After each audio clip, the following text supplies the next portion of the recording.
नमस्कार। शिरोभेद। मनुष्य के अंगों में सर्वप्रमुख होता है सिर। सिर के शारीरिक महत्व के बारे में तो आप सभी जानते हैं, लेकिन अभिनय की दृष्टि से भी सिर का महत्व कम नहीं है। अभिनय की दृष्टि से सिर को 9 भागों में बांटा जा सकता है। नंबर 1, समसिर। ना ज्यादा ऊंचा हो ना ज्यादा नीचा हो, तो उसे समसिर कहते हैं। इसका प्रयोग नृत्य में जय, अहंकार, प्रेम और क्रोध आदि को दर्शाने के लिए होता है। नंबर 2, उदाहित सिर। ऊपर की ओर उठे हुए सिर को उदाहित सिर कहते हैं। इसका प्रयोग चंद्रमा, ध्वजा, पर्वत, आकाश आदि को प्रदर्शित करने के लिए किया जाता है।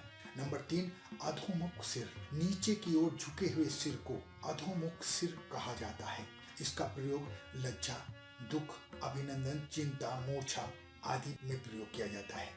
नंबर 4, आलोलित सिर। मंडलाकार यानी गोलाई में घूमते हुए सिर को आलोलित सिर कहा जाता है। इसका प्रयोग निद्रा के वेग, पिशाच बाधा, मूर्छा, विकट हंसी आदि के रूप में प्रयोग किया जाता है।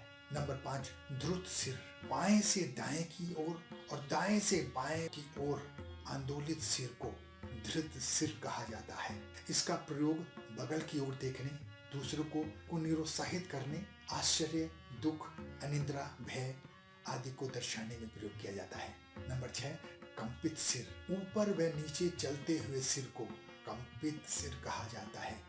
इसका प्रयोग मुख्यतः क्रोधित होकर ठहरो कहने, प्रश्न करने, संकेत करने और नजदीक बुलाने में किया जाता है। हाँ, देवताओं के आह्वान करने में भी इसका प्रयोग किया जाता है। नंबर 7, परावृत सिर। पीछे की ओर मुड़े हुए सिर को परावृत सिर कहते हैं। इसका प्रयोग लज्जा, मुंह फेरना, अनादर करना, तरकस देखना, आज्ञा देना आदि में किया जाता है। नंबर 8, उच्छित सिर। जब सिर को एक ओर से मोड़कर ऊपर की ओर निहारते हैं तो उसे उच्छित सिर कहते हैं। इसका प्रयोग अंगीकार, इधर लाओ, सहायता आदि में किया जाता है। नंबर 9, परिवाहित सिर। चवर की तरह के सिर को परिवाहित सिर कहा जाता है।